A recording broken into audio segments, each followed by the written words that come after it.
Hey, so today we are starting with the chapter 2 of tutorial PDF Python using the Python interpreter. So first of all, invoking the Python interpreter. So these are the these are the installation points or directories where the Python is installed. User local bin, it's for Mac. For Windows, you can set the path of the python.exe file, and that can be your path. And for Linux, for Linux it is user bin. I can show you that in a moment.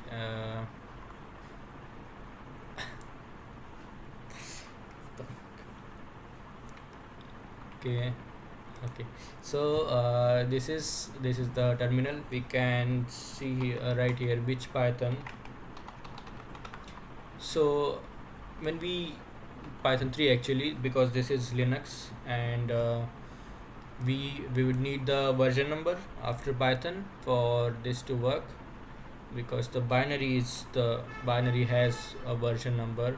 So when we write which and then the command name or the binary name here, it shows us what the path is for that binary. So here it says it's user binaries and then Python 3. All the executables are usually in the binary user binary folder, because that's what binaries mean. So yeah, that's the default installation path of any binary file. So yeah, and we invoke the Python interpreter by typing this command python and then the version number, and these are the end of the file characters, EOF characters as we call them, which we can use to exit out of the terminal. So that's control D on Linux and Unix like systems, so that's including Mac OS, and control Z on Windows. And we can just type the quit function to get out of it. So Python, don't forget the 3, helps us to get in the inside of the Python interpreter. And you can see right here, uh, when we have the interactive mode, this is the interactive mode actually. We talk about it later in the documentation as well, but let me just show you here. We have interactive mode right here. So when commands are run from the file, we the interactor is said to be in the interpreter is said to be in the interactive mode. So if it is run from a file, it is run with the tag I, which is right here. We'll talk about it just in a moment. But whenever we write Python 3, just Python 3 without anything else, we enter the interpreter, and it looks something like this. Our interpreter also has something like this. So it's told right here that in this mode prompts for the next command, the interpreter prompts us for the next command with the primary prompt, which is 3 greater than signs, and continuation lines in the prompts are secondary, denoted by secondary prompts, which are 3 dots. This is by default. And we get the welcome message stating the version number and copyright note.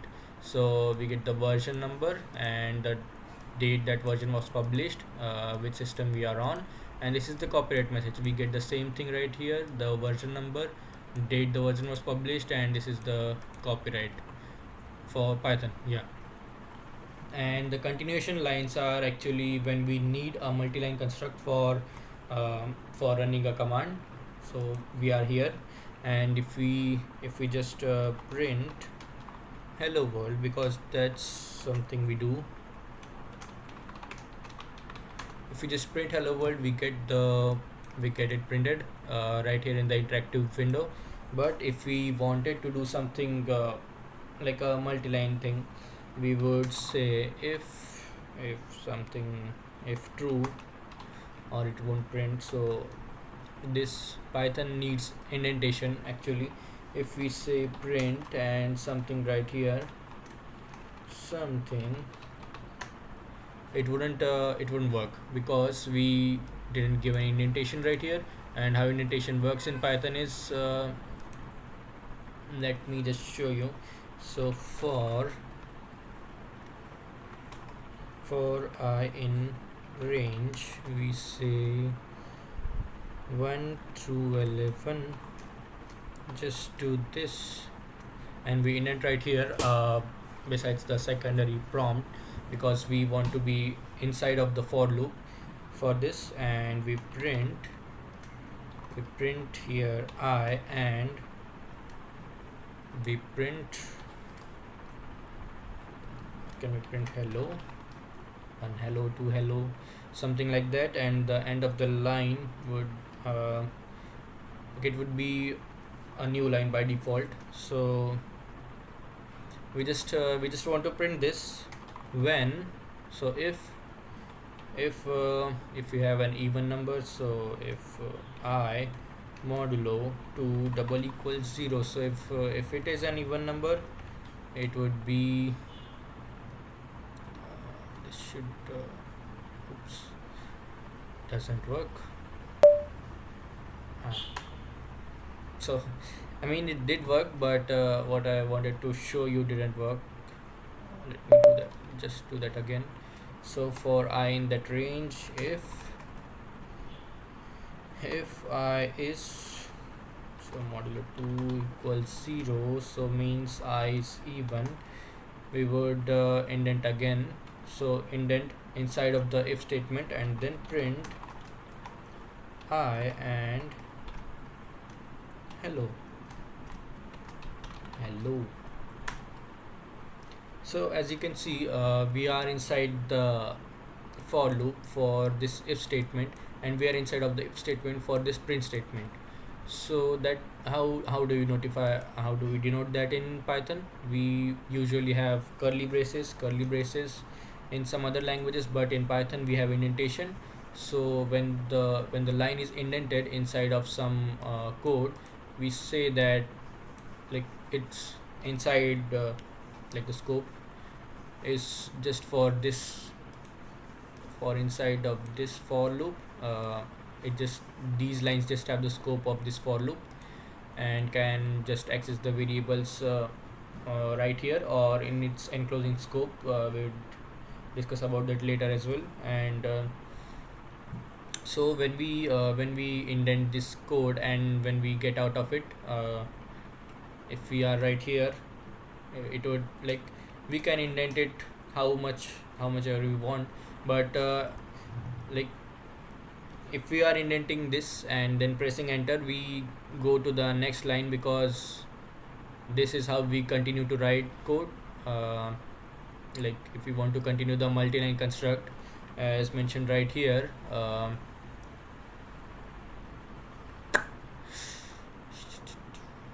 yep, multi-line construct. So if you want that multi-line construct to be there, we would first have to indent the code and then press enter to, like, code more or write more code right here. But if we are on the base indent, or if we have no indent and we press enter, all the code written above this, so after the primary, what it is, primary prompt, so everything after the primary prompt would be run if we press enter on without any indentation. So you can see right here 2 hello, 4 hello, 6 hello, 8 hello, 10 hello. So that's how this works. Control D to get out of the interpreter, Control L to clear the screen. And yep, so that's Python and its interpreter mode in its entirety. I would show you the next thing, which is argument passing. And argument passing actually refers to passing arguments through for a command or a module inside of Python. So how we do that is by this tag C. So Python tag C and the command which we want to execute, and then the arguments. There can be as many arguments as you want, and same thing you can do with a module, and you can run those both interactively as well. So let me just show you that how it's done. So for when you have to run the command using Python 3 and the flag C, you put your command right here. It could be anything like print hey. So we print hey. We have to use single quotations just because we enclosed our command itself in double quotations, so that won't work. That would end our command right here, and this would be out of anything, so that would be a disaster to have. And yeah, so Python 3 tag C, then the command, and we press run, and it prints hey for us. So that's cool. And using the sysargv, yep, so using the sysargv, we can also access the arguments after this. So this you see here, arg, the list of arguments after the command.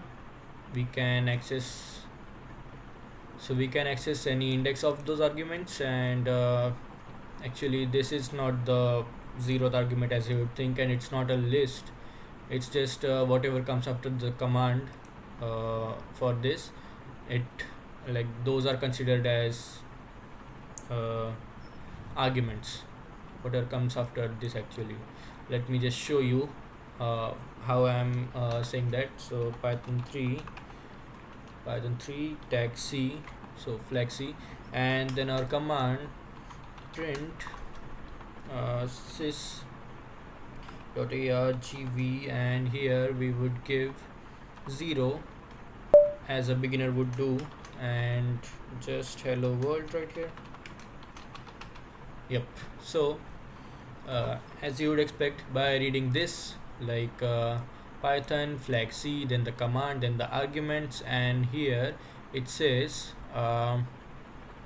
when you do this sysargv 0, you have to first import sys. So how to do that? Just have it in your command. So import sys right here, and this is a partial line break which like separates your commands inside of the double quotes. So you can have multiple commands like this. So import sys first, and then we can use sys.argv and pass any index right here inside of the square braces. So yeah, when the script when no script and no arguments are given, so nothing is provided. So we just have this tag C and nothing is provided after it. uh, sysargv is an empty string. So when the script name is given as dash, so when we have a script name, so we'll have like this tag m, flag m right here, and then dash right here. Sysargv would be set to that, because that's the first thing after uh, like Python, or the flag C or M, as we see right here. So it would be set to the command if we have it like this. So if we have written this syntax in the terminals, so sysargv0 would refer to the actual command itself. Sysargv1 would be the first argument, sysargv2 would be the second argument, and so on and so forth. So yeah, we get it right here. If tag m is there, we would have the full module name and the location of the module. And if we have like tag C, we would have the command set to it. So this is basically how we use sys.argv. It tells us like if we had it sysargv0, it tells us like it would be whatever we have right here after the C flag. And for an like module, the tag m, we would have a module right here. And if we had sysargv anywhere mentioned, it would be mentioning to like referring to that module. If we had 0 right here, and if we run this, we print this, we get tag C, because that's the first argument which we provide. And because this is like this is the whole command, and so this would be the first argument. And if we do one right here and run this, this would be the command, and this would be the zeroth argument, and this would be the first argument. So this would be the first argument right here, which would replace this in the command, and we import sys. We get the sys.argv1, which is hello world right here, and we print hello world, and that's how we get this output. So that's how we use this argv or arguments, extra arguments with command. And let me show you how to do it with the module. So for that we will first create a module. uh, let's Let me remove the test.py which I had. So yep, and then we touch rm is removed, and test.py is file name which we give. So this is how we create files, touch and then test.py. So if we ls, test.py is created right here, as you can see. And if we nano test.py, nano is a text editor, command line text editor, and we do here import sys, because we would need to access the argument with sys.argv. So we import sys right here first. We say x equals sys.argv 0 right here, and then we print whatever x is, and we save save by control s and exit by control x, and we run python 3, and we pass it the module named test. We don't do test.py right here, because we just need the module name and not its like extension for it to run. And we just write test here, and we then pass arguments. So hello world, this would be the argument. So this is the command which would run. And if I just open a new terminal, right here, and I do cat test.py. So what we have right here, we are importing the sys module. We are getting the first argument, which would be after the module right here, hello world. So this would be the zeroth, not this one. For this it would be test as the zeroth argument, and this would be the first argument. So we are expecting the zeroth argument as x here and printing x, and we would essentially be printing test. So what is test? Test is a file in home directory, in my user's home directory, and that's a file name. So we would print test as it is, and we would get the whole path right here. But if we then nano test.py and change this thing right here,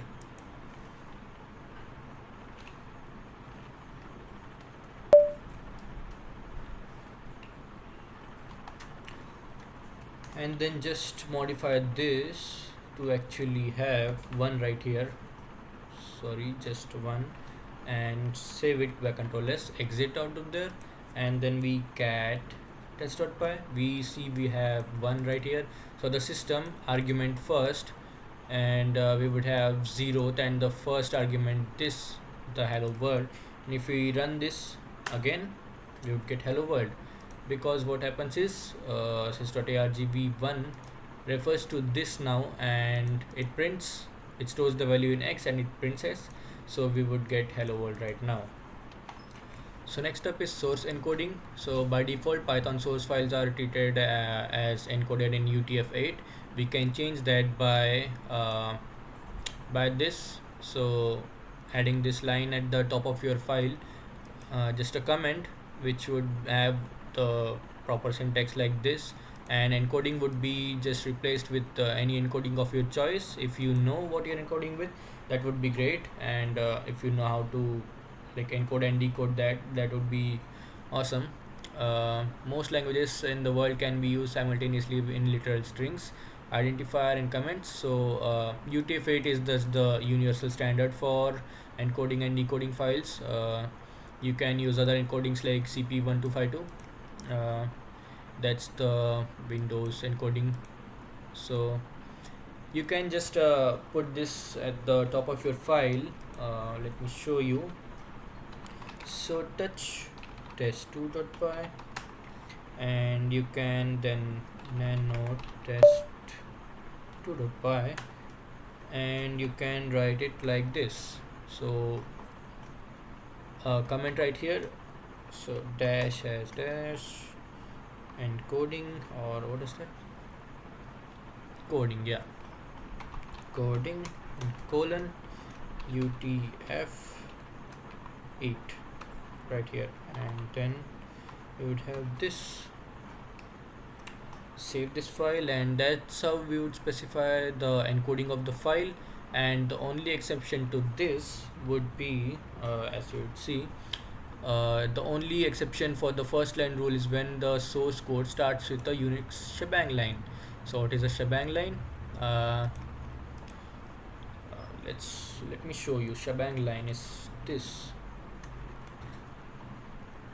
Shebang line is this, when where we have this, and then the path. So this is the shebang. This is the shebang in itself.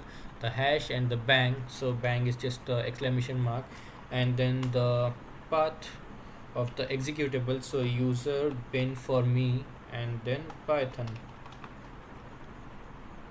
So this is the shebang. This is the path of the executable. This is the executable from which the file would be run. This current file, which is named test2.py, and if everything is good, the default encoding is UTF-8, and we are over adding that with UTF-8, so that would be cool. And if we print right here something, hello, save this file, exit out of it, and then Python 3 to run this test2.py, it would print hello.